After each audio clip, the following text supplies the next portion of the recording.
Good morning. Welcome to England Mirror. Today, let us discuss the Victorian age. This is an overview of Victorian period, and here we will only discuss major aspects of Victorian period.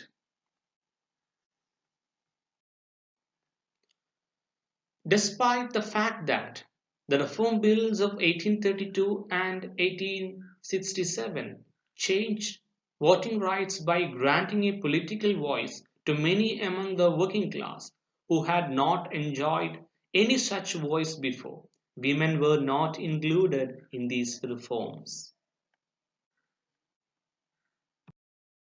In fact, despite its having been an era of great social change, the Victorian period, particularly its early and middle periods, saw little progress for women's rights.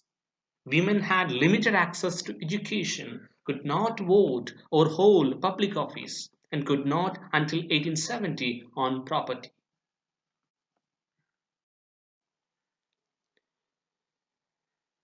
Debates about women's rights were referred to generally as the woman question, one of many issues in an age of issues.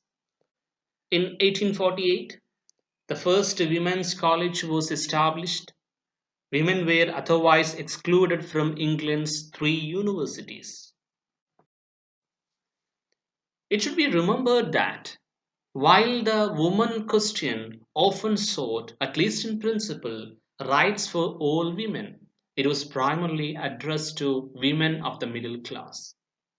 In other words, while women argued for access to employment and bemoaned the stereotypical fate of the middle class wife who had to while away her time at home with insignificant trivial pursuits, hundreds of thousands of lower class women worked in grueling industrial conditions in mines and mills.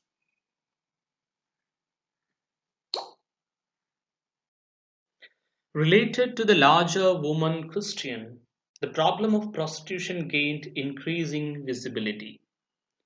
Prostitution itself grew, in part to fill demand, of course, but also because it was actually a better choice for many women relative to the working conditions they would face in the factories. Importantly, debates about gender did not necessarily fall down gendered lines. Many men argued adamantly for women's rights, and many women, like Queen Victoria herself, were not convinced that women should enjoy equality with men. As of 1837, roughly half of England's population was literate.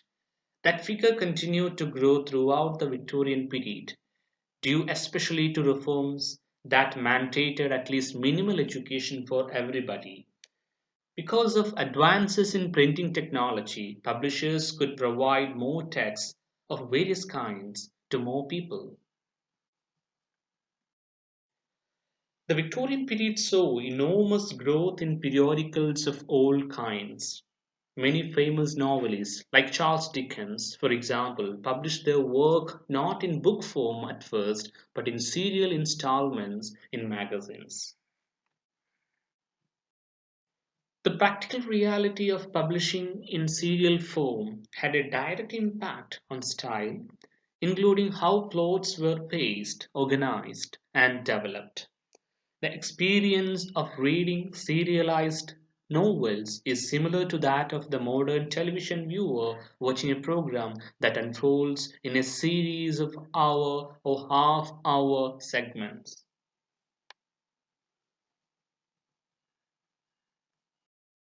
As literary proliferated, the reading public became more and more fragmented. Writers thus had to consider how or if the writing might appeal to niche audiences rather than to a unified reading public. Short fiction thrived during the Victorian period. thanks in part to the robust periodical culture of the time. The novel was perhaps the most prevalent genre of the time period. It was especially well suited to authors who wanted to capture the wide diversity of industrial life and the class conflict and divisions that industrialism created.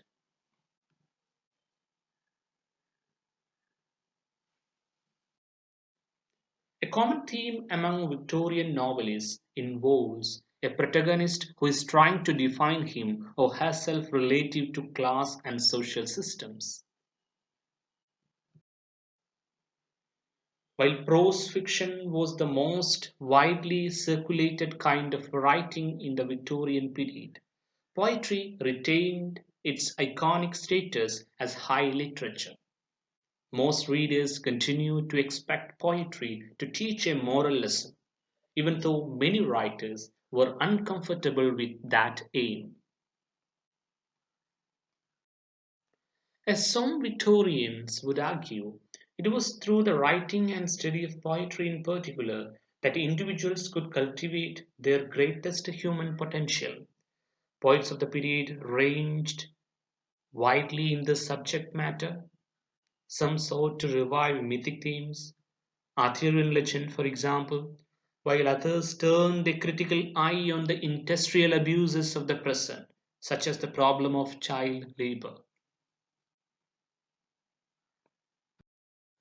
Non-fiction prose writing gained wide readership during the Victorian period, due again to the vibrant periodical culture. No less, authors were attracted to non-fiction prose as the best vehicle for addressing, in a direct and specific way, the problems of industrial England and, in some cases, for proposing solutions to these problems. Non-fiction prose authors, who were often writers of fiction and poetry as well, tackled subjects that were as diverse as the age itself, including politics, religion, art, economics, and education. Much Victorian non-fiction prose is marked by a sense of urgency, which reflects the pace of change of the age. Many authors felt that society would, at some point, be overwhelmed by change and descend into some form of what Matthew Arnold called simply anarchy. The Victorian theatre was a popular institution, especially for those with the means to enjoy it as one of life's many pleasures. In addition to traditional plays, the theatre also included all manner of spectacle, from burlesque to musicals to pantomime.